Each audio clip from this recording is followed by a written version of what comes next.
AP తెలంగాణకు వర్ష సూచన కొనసాగుతోంది. బంగాళాఖాతంపై ఉపరితల ఆవర్తనం ప్రభావంతో ఏపీలో 3 రోజుల పాటు, తెలంగాణలో 2 రోజుల పాటు వర్షాలు కురుస్తాయని వాతావరణ కేంద్రం ప్రకటించింది.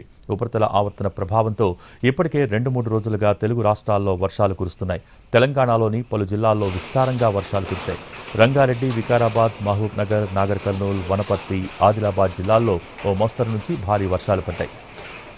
వికారాబాద్ జిల్లా ముజాహిద్పూర్లో అత్యధికంగా 6 సెంటీమీటర్ల వర్షపాతం నమోదైతే ఆదిలాబాద్ జిల్లా చప్రాల, వనపర్తి జిల్లా రేవల్లి, సంగారెడ్డి జిల్లా జరాసంగంలో 5 సెంటీమీటర్ల చొప్పున వర్షపాతం నమోదైంది.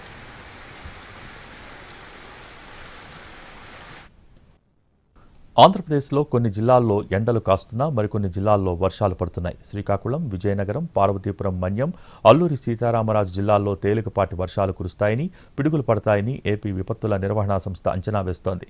విశాఖ, అనకాపల్లి, పోలవరం, కాకినాడ, అంబేద్కర్ కోనసీమ, తూర్పుగోదావరి, పశ్చిమ గోదావరి, ఏలూరు జిల్లాల్లోనూ తేలికపాటి వర్షాలు కురుస్తాయనే అంచనాలు ఉన్నాయి. రాయలసీమలోని కర్నూలు, నంద్యాల, అనంతపురం, తిరుపతి జిల్లాల్లో అక్కడక్కడ పిడుగులతో కూడిన తేలికపాటి వర్షాలు కురిసేందుకు అవకాశం ఉందని అంచనా వేస్తున్నారు.